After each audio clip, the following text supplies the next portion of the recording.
ముందుగా ముఖ్యాంశాలు. సాంకేతిక పరిపాలన అంశాలపై ప్రత్యేక దృష్టి పెట్టాలి. చింతలపూడి లిఫ్ట్ ఇరిగేషన్పై కలెక్టర్ పి ప్రశాంతి సమీక్ష.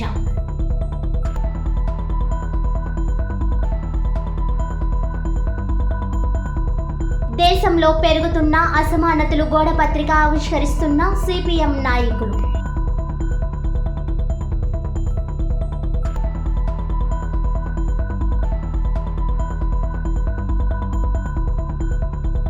మంత్రి కందుల దుర్గేష్ చేతుల మీదుగా 75వ జాతీయ రాజ్యాంగ దినోత్సవ కరపత్ర ఆవిష్కరణ.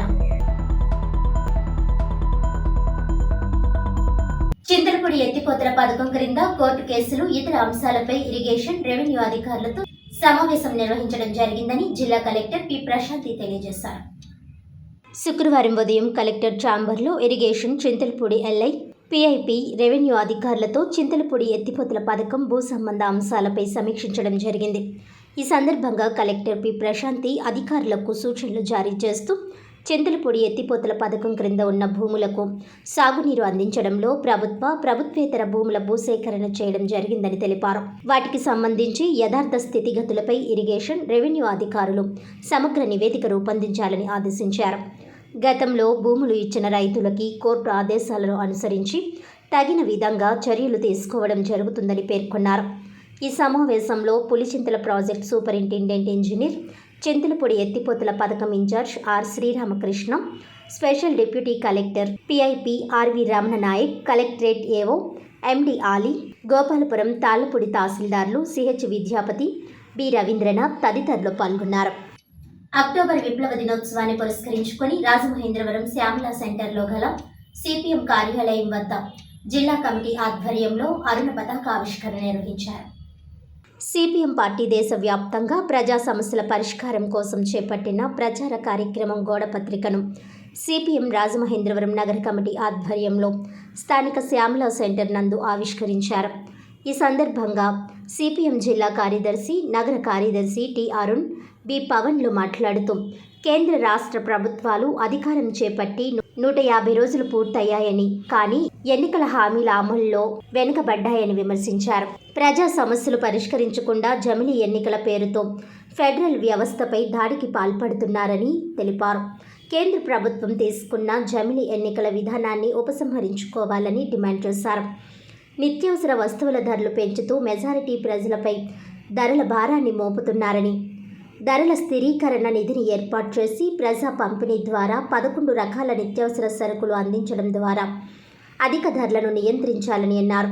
గత ప్రభుత్వం మాదిరిగానే గడిచిన కాలానికి చెల్లించిన విద్యుత్ ఛార్జీలకు మరలా సర్దుబాటు ఛార్జీల పేరుతో 16,000 కోట్ల భారాన్ని రాష్ట్ర ప్రజలపై మోపడాన్ని తీవ్రంగా తప్పుపట్టారు. రాష్ట్రం, దేశంలో మహిళలకు రక్షణ లేదని, నిత్యం దాడులు, అఘాయిత్యాలు నిత్య కృత్యంగా మారాయని, వాటిని అరికట్టి దోషులను కఠినంగా శిక్షించాలని డిమాండ్ చేశారు. ఉచిత ఇసుక హామీని అమలు చేసిన భవన నిర్మాణ కార్మికులకు ఉపాధి కల్పించాలని కోరారు. నిరుద్యోగులకు ఉపాధి కల్పిస్తామని అధికారంలోకి వచ్చినా ఆ పనిలో చిత్తశుద్ధి లేదని అన్నారు. అన్ని ప్రభుత్వ శాఖల్లో ఖాళీలను భర్తీ చేయాలని, అప్పటి వరకు నిరుద్యోగులకు నిరుద్యోగ భృతి ఇవ్వాలని కోరారు. కార్మికులు, చిరు ఉద్యోగుల సమస్యలు పరిష్కరించాలని డిమాండ్స్తో నవంబర్ 14న అన్ని మండల కేంద్రాలలో జరిగే ధర్నాలను ప్రజానికం పాల్గొని జయప్రదం చేయాలని విజ్ఞప్తి చేశారు. నవంబర్ 8వ తేదీ నుండి 14వ తారీఖు వరకు సిపిఎం పార్టీ రాష్ట్ర వ్యాప్తంగా ప్రజా సమస్యలపైన ప్రజాపోరాటం అనేటువంటి కార్యక్రమం చేపట్టింది. నవంబర్ 14వ తారీఖున అన్ని మండల కేంద్రాల్లో కేంద్ర ప్రభుత్వం, రాష్ట్ర ప్రభుత్వం ప్రజలపైన వేస్తున్న భారాలకి నిరసనగా ధర్నా కార్యక్రమాలు కూడా పిలిపిస్తుంది. దాంట్లో భాగంగానే ఇవాళ రాజమండ్రి నగరంలో, తూర్పుగోదావరి జిల్లాలో ఈ ప్రజా పోరు గోడపత్రిక ఆవిష్కరణ కార్యక్రమం చేపట్టడం జరిగింది. ముఖ్యంగా కేంద్రం, రాష్ట్రం అధికారంలోకి వచ్చి 100 రోజులు పూర్తయినాయి. కేంద్ర ప్రభుత్వం గత 10 ఏళ్ల కాలంగా ఈ రాజ్యాంగ వ్యవస్థకి ఏదైతే తూట్లు పొడుస్తూ వస్తుందో ఆ విధానాన్ని కొనసాగింపులో భాగంగానే ఇవాళ ఒకే దేశం, ఒకే ఎన్నిక పేరుతో జమిలీ ఎన్నికలు పెడతామని చెప్తా ఉంది. ఇది భారతదేశ రాజ్యాంగంలో ఫెడరల్ వ్యవస్థకి తూట్లు పొడిచే పద్ధతి. భారత రాజ్యాంగాన్ని ఇవాళ ఒక ఏకైక నియంతృత్వంలోకి తీసుకెళ్లేటువంటి విధానం ఇది. ఇట్లాంటి విధానాన్ని తక్షణమే ఉపసంహరించాలని చెప్పి సిపిఎం పార్టీ డిమాండ్ చేస్తా ఉంది. దాంతో పాటు ఇవాళ ఆంధ్ర రాష్ట్రంలో విశాఖ ఉక్కు పరిశ్రమని ప్రైవేటీకరించే పనిలో కేంద్ర ప్రభుత్వం చాలా బిజీగా ఉన్నది. ఇవాళ ఆంధ్ర రాష్ట్రానికి అతిపెద్ద పరిశ్రమగా విశాఖ లాంటి మహానగరాన్ని తయారు చేసినటువంటి లక్షలాది మంది ఉపాధి కల్పించినటువంటి ఆంధ్రుల జీవనాడి విశాఖ ఉక్కుని ఇవాళ ప్రైవేటీకరించే పద్ధతి వివనాడమని చెప్పని సిపిఎం డిమాండ్ చేస్తుంది. రాజమండ్రి జేఎన్ రోడ్లో రాష్ట్ర మంత్రి కందుల దుర్గేష్ చేతుల మీదుగా 75వ జాతీయ రాజ్యాంగ దినోత్సవ కరపత్రం ఆవిష్కరించారు. స్థానిక జేఎన్ రోడ్లో గల గౌరవ శ్రీ కందుల దుర్గేష్ రాష్ట్ర పర్యాటక శాఖ మంత్రి కార్యాలయంలో మంత్రి చేతుల మీదుగా కరపత్రాలను ఆవిష్కరించారు. ఈ సందర్భంగా కందుల దుర్గేష్ మాట్లాడుతూ ప్రపంచంలో అతిపెద్ద లిఖిత రాజ్యాంగం వలన వివిధ భాషలు, సంస్కృతులు, ప్రాంతాలు, మతాలు, విభిన్న కులాలు, వర్గాలు ఉన్నప్పటికీ భారతదేశం ఎంతో ప్రశాంతంగా అభివృద్ధి పదంలో ముందుకు వెళ్లడమే కాక ప్రపంచ దేశాల్లోనే ఎంతో ప్రాముఖ్యం చెంది ఉన్నదని అన్నారు. ఇదంతా భారత రాజ్యాంగం వలన కలిగిందన్నారు. దేశంలో గల 145 కోట్ల మంది ప్రజలు భారత రాజ్యాంగంను గౌరవించాల్సిన బాధ్యత అందరి మీద కలదని పేర్కొన్నారు. ఈ కార్యక్రమానికి జిల్లా ఎస్సీ/ఎస్టీ ఉద్యోగ సంఘం ప్రెసిడెంట్ కోరకొండ చిరంజీవి అధ్యక్షత వహించగా ఎస్సీ/ఎస్టీ నాయకులు తాళ్ళూరి బాబు రాజేంద్ర ప్రసాద్, దారా యేసురత్నం, కాకినాడ జిల్లా Telugu Desam party SC cell organising secretary MPD Krupavaram, Usurumarthi Ramarao, Pamu Baburao, Manukonda Raviraj తదితరులు పాల్గొన్నారు. 26వ తారీఖున 75వ జాతీయ రాజ్యాంగ దినోత్సవం జరుపుకుంటున్నాం భారతదేశంలో. కనుక ఆ యొక్క కరపత్రాన్ని ఆవిష్కరించడానికి మన గౌరవ మంత్రిగా రాష్ట్ర మంత్రులైనటువంటి కందుల దుర్గేష్ గారి చేతి మీదుగా ఈ యొక్క కరపత్రాన్ని ఆవిష్కరించడం జరిగింది. కనుక ఆ రోజు జరిగేటటువంటి నవంబర్ 26వ తారీఖు 10 గంటలకు జరిగే కార్యక్రమానికి నగరంలో ఉన్నటువంటి అందరూ కూడా వచ్చి ఆ వేళ జరిగేటటువంటి ప్రతిజ్ఞలో పాల్గొనవలసిందిగా నగర ప్రజలకు కోరుతున్నాం. రాజ్యాంగ ఆమోద దినోత్సవం సందర్భంగా కేంద్ర ప్రభుత్వం, రాష్ట్ర ప్రభుత్వం కూడా ముందుకు రావడం చాలా ఆనందకరం. ఎందుకంటే భారత రాజ్యాంగం ప్రపంచంలోకెల్లా లిఖిత రాజ్యాంగం. ఆ రాజ్యాంగాన్ని మన భారతదేశ వివిధ కులాలు, వివిధ మతాలు ఎంతో శ్రమపడి అంబేద్కర్ గారు అన్ని హక్కుల కోసం మనం పోరాడి అందులో పొందుపరిచి మనకి మంచి మార్గం చూపించిన అంబేద్కర్ గారిని స్మరించుకోవటం మనం ఇదిగా మనం భావించాలి. అందరూ కూడా ఆ కార్యక్రమాన్ని రాజ్యాంగ దినోత్సవం సందర్భంగా అందరూ కూడా వచ్చి 26వ తారీఖున నవంబర్ 26వ తారీఖున ఉదయం 10 గంటలకి బాబాసాహెబ్ అంబేద్కర్ కాంస్య విగ్రహం దగ్గర రావాల్సిందిగా కోరి ప్రార్థిస్తున్నాం. బాలమందిరం గోదావరి బాలోత్సవం సంయుక్త ఆధ్వర్యంలో ఉమ్మడి తూర్పుగోదావరి జిల్లా స్థాయి బాలల కథా రచన పోటీలు డిసెంబర్ 1వ తేదీన రాజమండ్రిలో నిర్వహించడానికి భారీ ఏర్పాట్లు చేస్తున్నారు. రాజమండ్రి ప్రెస్ క్లబ్లో బాలమందిరం వ్యవస్థాపకులు కృష్ణశ్రీ, గోదావరి బాలోత్సవం నిర్వాహకులు ఆర్గనైజింగ్ సెక్రటరీ తులసి, అసోసియేట్ అధ్యక్షుడు విఎస్ఎస్ కృష్ణకుమార్, సీనియర్ పాత్రికేయులు సూర్య సంపాదకులు విఎస్ఎస్ కృష్ణకుమార్, సభ్యులు మల్లికార్జునరావు, అంజలి, జాస్తి ప్రసాద్, నవీన కుమారి తదితరులు మీడియా ప్రతినిధుల సమావేశం నిర్వహించారు. తొలుత బాలల కథా రచన పోటీలు 2025 కరపత్రాన్ని ఆవిష్కరించారు. అనంతరం వారు మాట్లాడుతూ ఉమ్మడి ఉభయ గోదావరి జిల్లాలకు చెందిన ప్రభుత్వ, ప్రైవేట్ పాఠశాలల్లో 4వ తరగతి నుంచి 10వ తరగతి వరకు చదివే విద్యార్థులందరూ ఈ పోటీలో పాల్గొనడానికి అర్హులేనని పేర్కొన్నారు. ఈ పోటీలలో ఎంపికైన 80 ఉత్తమ రచనలు, కథలతో బాలల కథా సంపుటి 2025 ప్రచురిస్తామని వెల్లడించారు. Rajahmundry SKVT English medium school ఆవరణలో డిసెంబర్ 1వ తేదీన మధ్యాహ్నం 12 గంటల నుంచి సాయంత్రం 4 గంటల వరకు పోటీలు నిర్వహిస్తున్నారని వివరించారు. ఈ నెల 25వ తేదీలోగా రిజిస్ట్రేషన్ చేయించుకోవాలని అన్నారు. మరిన్ని వివరాలకు సంప్రదించాల్సిన ఫోన్ నెంబర్లు కృష్ణశ్రీ 9963163136, తులసి 9492249377. ఇంగ్లీష్ మీడియం స్కూల్లో ఈ పోటీలు నిర్వహించాలని చెప్పేసి అనుకుంటా ఉన్నాం. దీనికి ఏంటంటే మొత్తం తూర్పుగోదావరి జిల్లా వ్యాప్తంగా ప్రభుత్వ, ప్రైవేట్ పాఠశాలల్లో చదివే విద్యార్థులందరూ కూడా ఈ పోటీల్లో పాల్గొవచ్చు.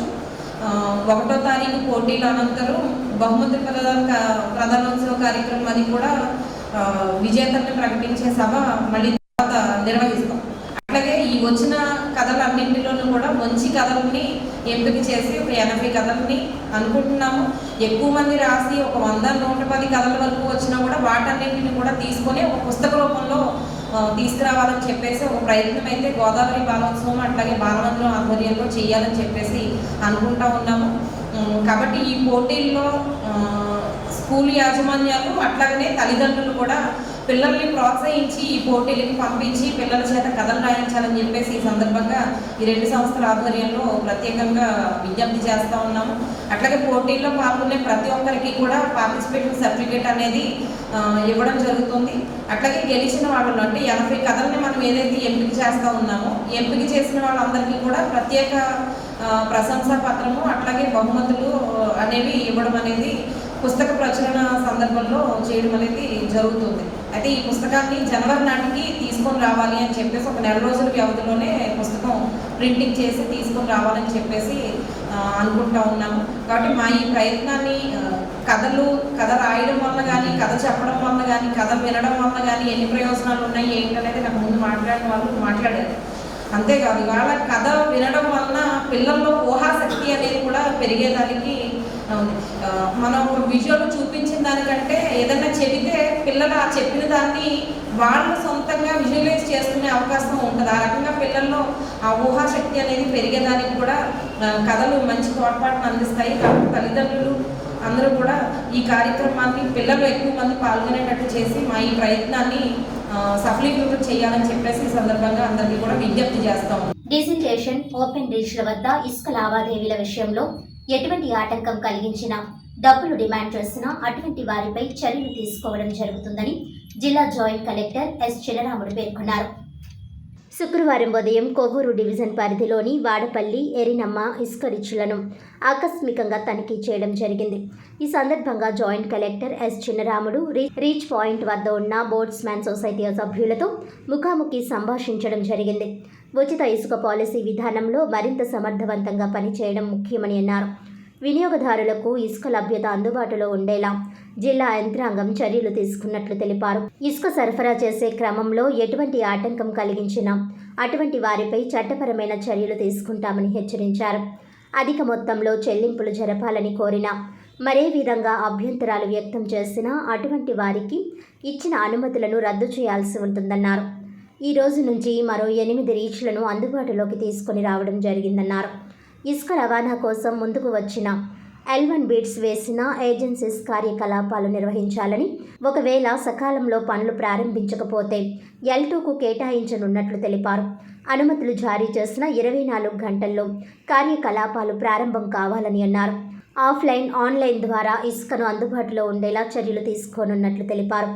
ట్రాక్టర్ ద్వారా ఇసుక తీసుకుని వెళ్లే వారి విషయంలో ఎటువంటి ఆటంకం కలగకుండా చూడాలని జాయింట్ కలెక్టర్ ఆదేశించారు.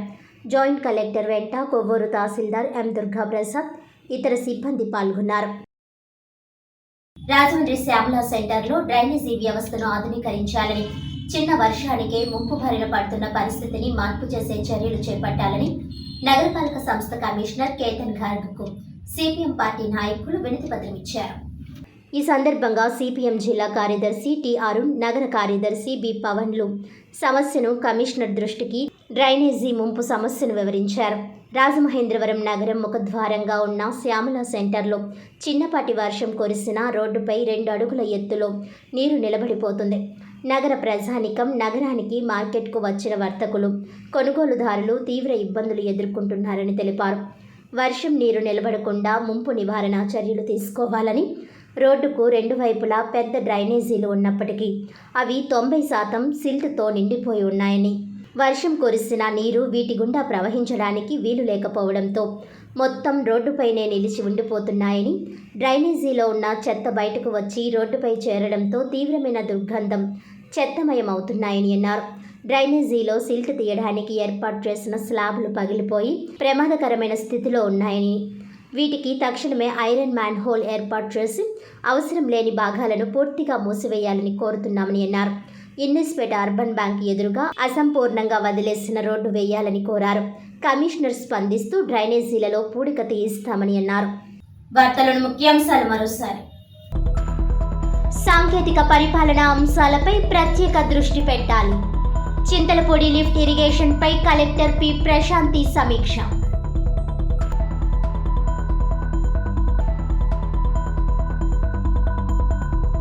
దేశంలో పెరుగుతున్న అసమానతలు గోడపత్రిక ఆవిష్కరిస్తున్న సిపిఎం నాయకులు.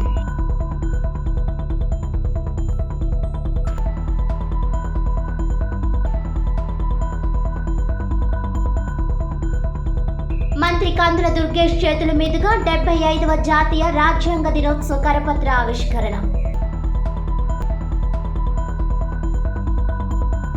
ఈనాటి వార్తలు ఇంతటితో సమాప్తం. తిరిగి వచ్చే బులెటిన్లో మళ్ళీ కలుద్దాం. అంతవరకు సెలవు. నమస్కారం.